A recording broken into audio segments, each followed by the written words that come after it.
purpose of this presentation is to provide an overall view of the accreditation process and the standards established by the Middle States Commission on Higher Education. As the college prepares for the Middle States Self-Study Report and site visit, we will expose our strengths and weaknesses by assessing what we do, how we do it, and the effectiveness of our college policies and procedures. Why do we put ourselves through this long and tedious process of accreditation? This is what Middle States has to say. Accreditation is the means of self-regulation and peer review. The accrediting process is intended to strengthen and sustain the quality and integrity of higher education, making it worthy of public confidence. Middle States accreditation is an expression of confidence in an institution's mission and goals, its performance, and its resources. It instills in us the sense of pride that not only do we internally know that we do a great job at Harcum, but an external source says, wow, you guys are as good as you say. And we can use this commendation from Middle States to attract students. The 14 Middle States standards are divided into two categories: institutional context, which addresses standards 1 through 7, and educational effectiveness, addressing standards 8 through 14. Institutional context refers to our mission and goals, resources, our administrative leadership, integrity, and overall college assessment. Educational effectiveness addresses admissions and retention, student support, faculty qualifications, general education, and assessment of student learning.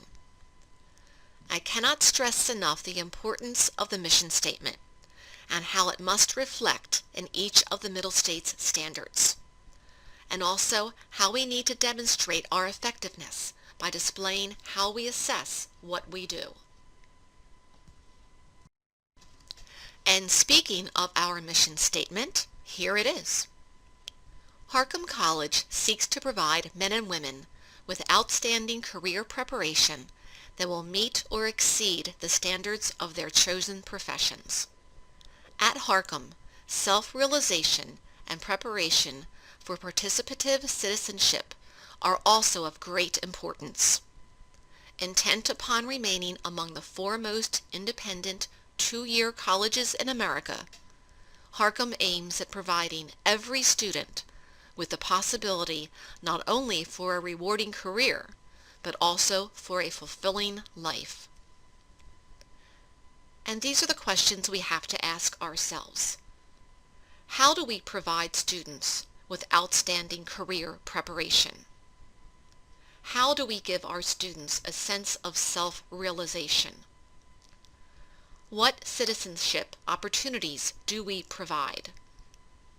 And how are we going to ensure that Harcum is among the foremost independent two-year colleges? Here is a brief explanation of each standard, beginning with institutional context that addresses standards 1 through 7. Standard 1, mission and goals. The college needs stated goals to indicate how we intend to fulfill our mission statement and evaluate effectiveness. Standard 2, planning, resource allocation, and institutional renewal.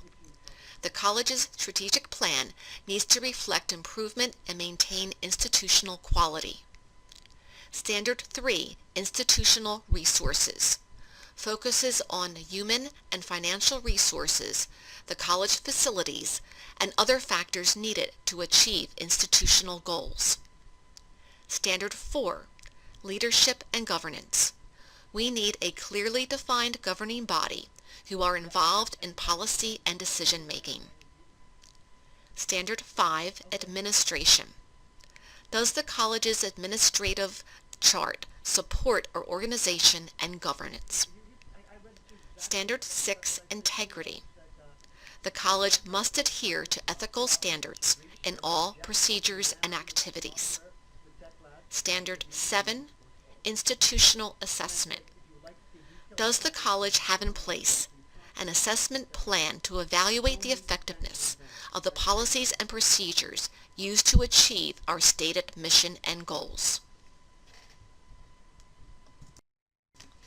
Educational effectiveness addresses standards 8 through 14.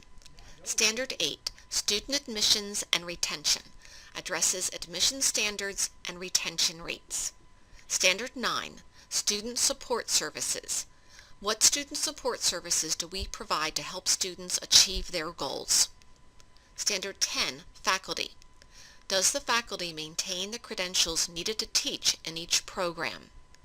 Standard 11, Educational Offerings, identifies student learning goals and objectives.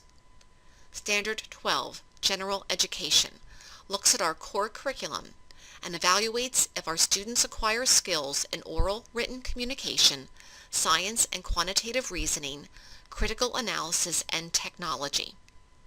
Standard 13, Related Educational Activities. At Harcum, this refers to continuing studies programs, online education, and our partnership sites. Standard 14, Assessment of Student Learning.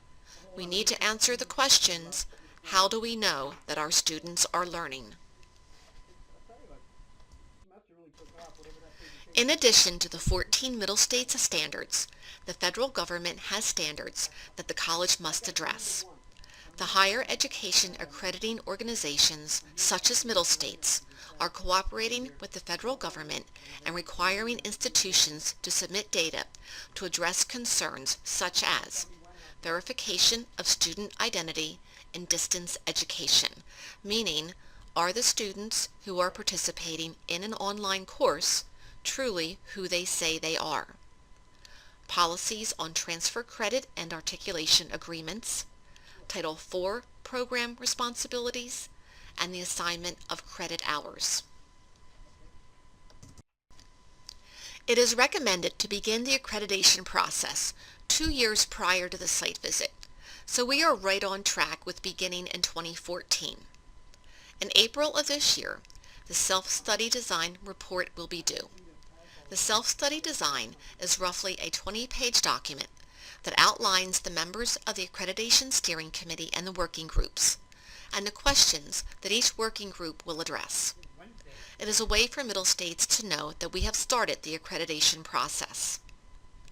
Once the self-study design is submitted, Bob Schneider, our middle states liaison, will spend a day on campus, and he will meet with the administration, the Board of Trustees, the steering committee, the working groups, faculty, and students.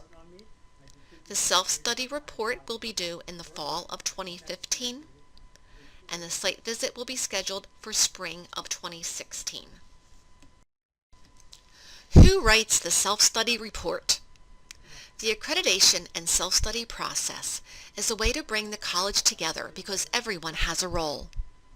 It is a collaborative effort of the working groups and steering committee, who represent each office and department of the college, plus our administrators.